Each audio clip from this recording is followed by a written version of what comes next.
We will talk now about the news, and we haven't actually recorded one of these shows, I think, in a few weeks, Jake was saying earlier, at which point there's been lots of big news stories. Let's start with the news story this week, or the biggest story of the week, which is the release of the Aviation White Paper. So basically, this is the idea that a year ago, or 9 months ago, the government released a green paper, and basically this green paper was going to outline a kind of way forward for the industry till 2050, as well as potentially unveiling kind of new kind of legislation or benefits to passengers, etc. And they released the green paper, which was kind of an outline of what they were thinking of doing, and then they invited industry to give their feedback, and now they've come back with their final report. Jake, talk us through what are the kind of the big announcements or the big highlights of this. I think chief among them, the one that's getting a whole lot of attention, and it was as well something that the government was looking to promote in the white paper was these new consumer protections. So they've announced that they're going to be putting forward an aviation industry ombuds scheme. So there's going to be an independent ombudsperson to handle consumer complaints and disputes. Catherine King has the Transport Minister has kind of been very clear. This industry-funded airline consumer advocate, which has been around since I think the early 2010s, from back when Alba was Transport Minister, actually. Correct me if I'm wrong, but this airline consumer advocate, she says, it hasn't made enough progress in fixing, consumer complaints and refunds requests. She said, quote, too many Australians have been left out to dry when flights are cancelled or disrupted, and it's impossibly complex to get a refund or even contact a company representative. Customers deserve to get their money back if they are owed it, full stop. It is time to take strong action to protect consumer rights with an aviation industry ombud scheme and a charter of customer rights. So there's going to be this it's setting out what customers can have the right to get from the aviation industry. This airline consumer advocate has is widely been kind of criticised as being ineffectual. There was a story in the ABC the other year. It won a Shonky Award back in 2021. I remember covering the Shonky that. Award. Yeah, it was labelled a Shonky imposter.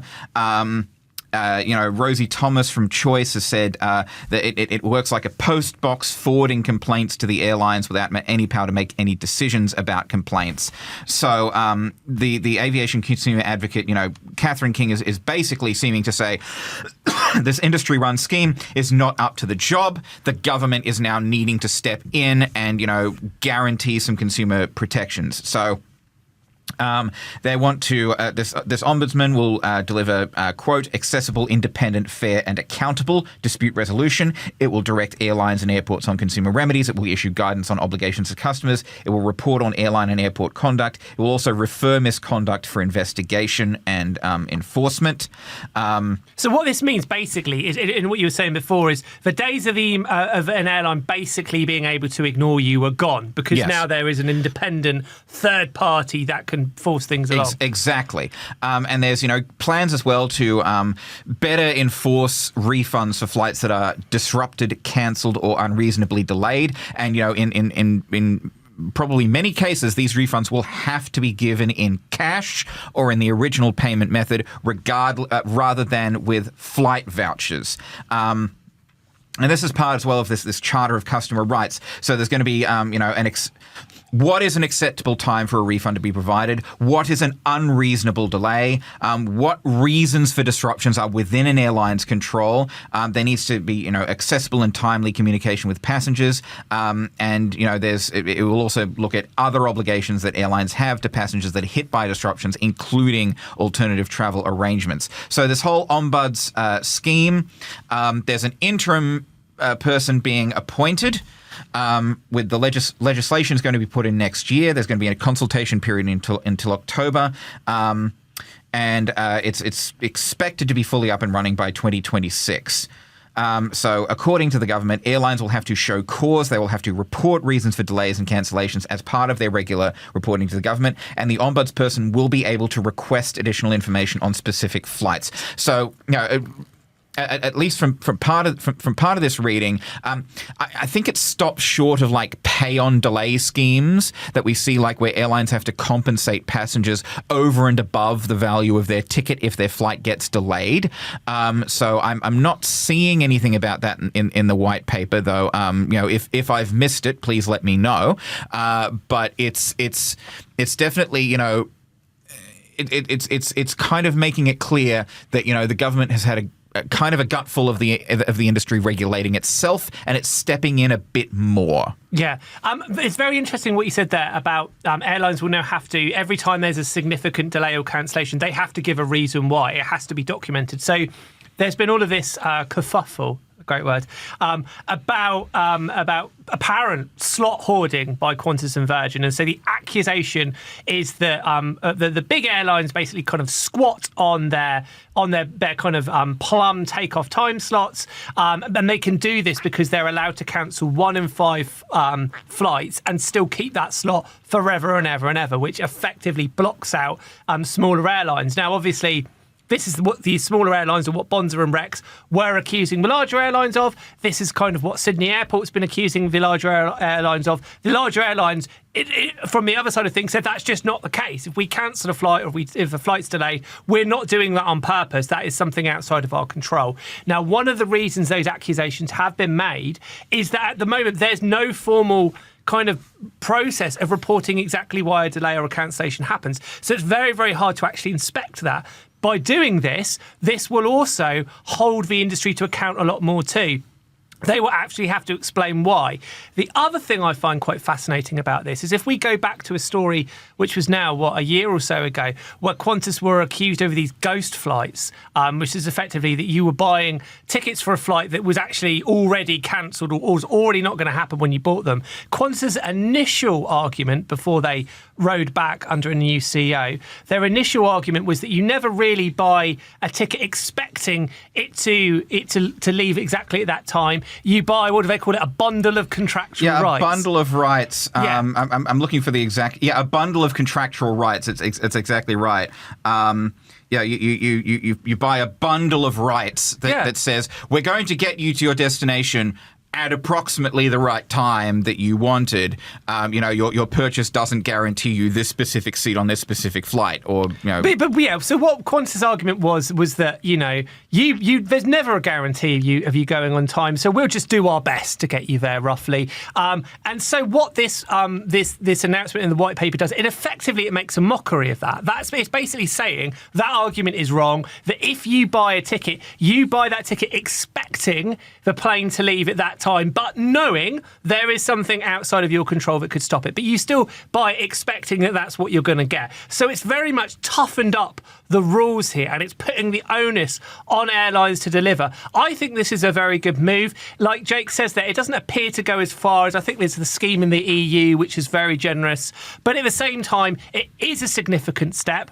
I'm not particularly political in terms of the Labour and Libs and all of this kind of stuff. But you've got to say the government has shown an interest in aviation in a way that arguably the last federal government hadn't. They've put a lot of time and effort and thought into this, and it feels that they're actually coming back with concrete proposals. Well, I think as well, the last white paper was put forward under a Labour government. I think it was aviation. I'm just looking it up now. But it was something like 2011. So there was the National Aviation Policy White Paper back in 2009, and that was set out under back when Anthony Albanese was the transport minister. So I don't know if we've had an aviation white paper since then. Which, given that is an awful long time ago, the industry's radically different now to what it was back then. Also, you've obviously got this whole new world of electric aircraft possibly coming, a push towards sustainability. Advanced air mobility. Yeah, these were concepts that just were not a thing back then. So it clearly was necessary to be done. Another thing that the Aviation White Paper has put forward, and another thing that the government was pointing to push front and center, was disability protections, because they have they basically they want to improve accessibility in both planes and airports with these new standards. So they want new aviation-specific disability standards. They want airlines and airports to coordinate disability assistance and talk more to each other. They want plans for airport development to detail disability access. They want airlines to offer a passenger assistance profile, so passengers can fill in their accessibility needs in this profile and list their accessibility requirements, and they'll be available to the airlines in future bookings. Catherine King again said passengers with disabilities have had to endure, quote, poor service, inaccessible designs and rules that limit their travel options. She said, through our consultation, we heard clearly that the treatment of people with disability by the airlines and airports is not good enough. People have been left stranded on planes, forced to return to their departure port, or had to put up with poor treatment due to a lack of access to appropriate facilities at their destination. One thing that she's pointed to is there's limits to number of wheelchairs allowed on a plane.